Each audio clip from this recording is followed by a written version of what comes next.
Okay, so we've just finished one of New Zealand's biggest equestrian events of the year, and that is Equifest 2022. It was an amazing event. It always is, but this year was particularly special. I just feel like the camaraderie of the equestrian industry showed so much. The support, the sponsors, the organisers, the competitors, everyone came together. And despite it raining quite a bit the last day, it was just an absolutely amazing event. I feel so blessed to be a part of it. I had a very busy event. So in the lead up to this show, we had the Hastings AMP show where I competed 3 show jumpers for Tori. Won her Meta-25 championship, Kanga jumped amazing, Rio jumped amazing, and Taupo went down to Vicky's to work on the obstacle course in preparation for the Kaimanawa Stallion Challenge. And then in the lead up for that, in the days between Hastings AMP show and Equifest, I was trying to get more work into Taupo, who is my ex-Kaimanawa Stallion. He's still Kaimanawa, not a stallion.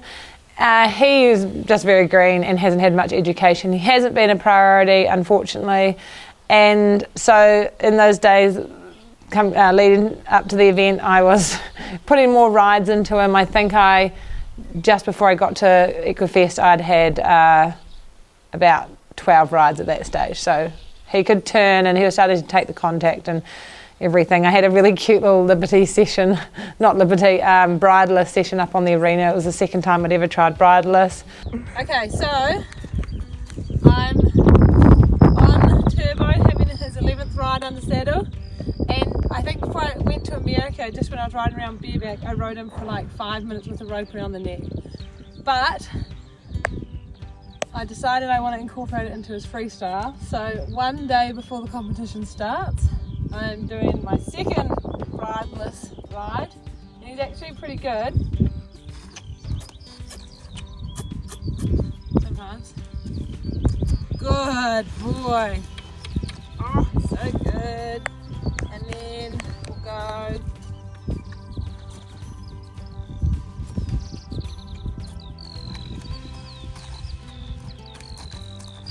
And whoa.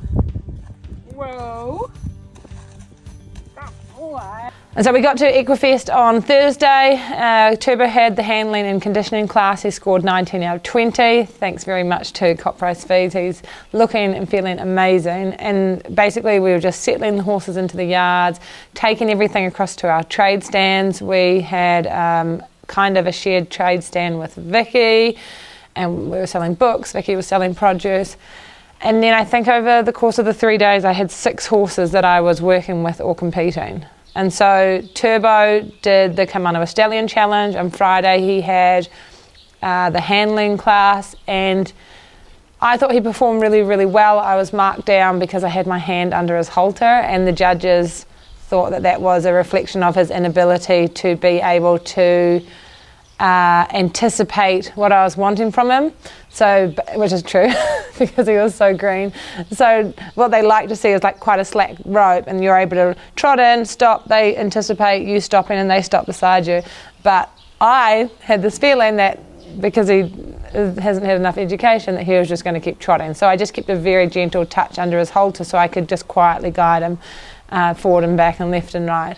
And the judges, being as good as they are, picked up on that and scored me down a wee bit. But he handled the atmosphere really well, and I was really happy with how he performed.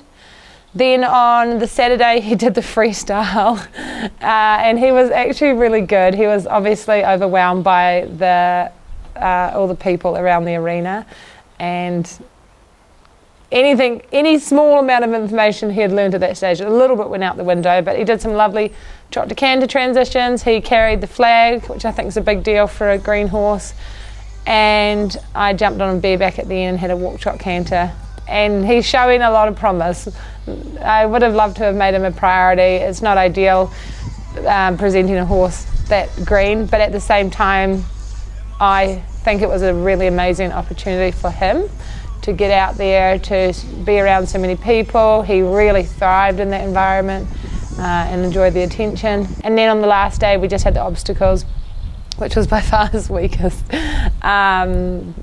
component, but he was good. I have done obstacles 4 times with him, so, and he's not the bravest wee soul yet. He will be, I think he'll be brave, but yeah, lots of work still to go into him, and he's going to have a few days off now and get back into it, and then he'll get another break over summer at some stage.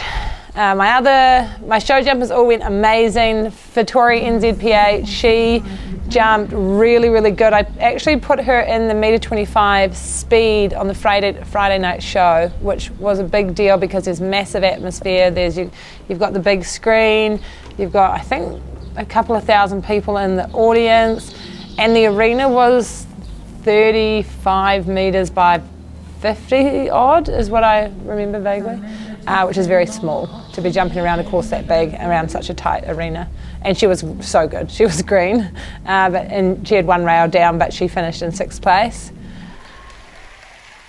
Kanga was amazing. He went and did the eventing championship on Sunday, which was an impromptu decision that I came up with, I think, a week or 2 before the event. I just thought it'd be fun. They've trained cross country at the NSC ground, so I put him and Vittori in that, and Kanga won it. He did the most beautiful double clear, and Vittori also jumped amazing. She just had 2 down in the show jumping, and they were just green rails. I got a little bit flat to number 7 as well. And Rio was incredible. He jumped the metre 15 clear, absolutely beautiful. And so I made the decision to put him in the 6-year-old class, which is a big deal because it's so fresh in the season. He's very green, and he couldn't have cared less. He jumped around for a clear. I did get 3 time faults. I don't think I've ever got 3 time faults in my life, so that will be a learning curve on him because he is quite slow through the air and quite slow into the fence. So I'll just have to shave off a few corners in the future just to avoid that.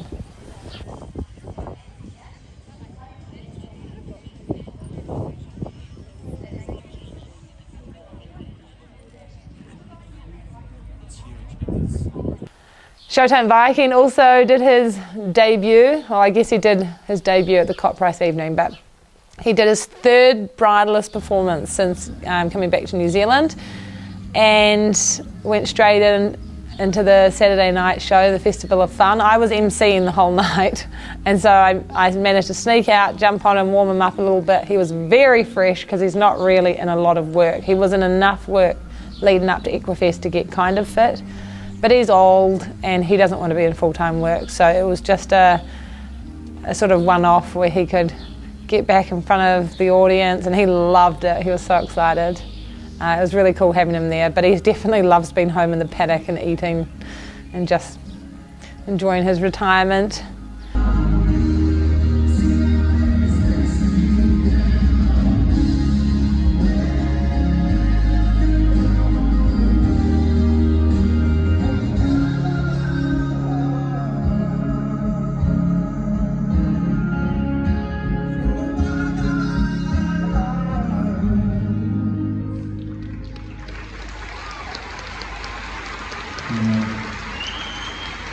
I also took one of my 3-year-olds, Springsteen, so I did a horsemanship clinic over the 3 days, and with her I was working on the preparations for starting a horse under saddle.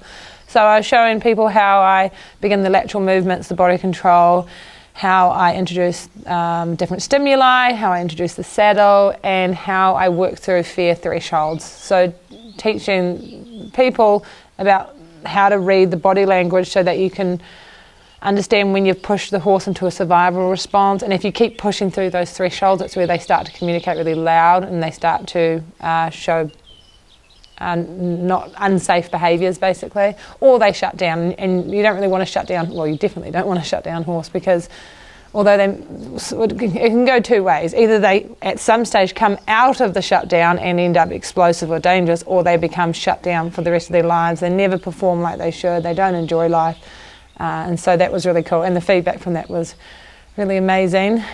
I want to teach horses to have a thinking brain. I don't like mad, skitsy horses that feel like they're going to blow their lid. So if you watch this, ready? Pressure. I'm going to keep the pressure, make it uncomfortable. Pressure, pressure, pressure until the energy comes down. Pressure.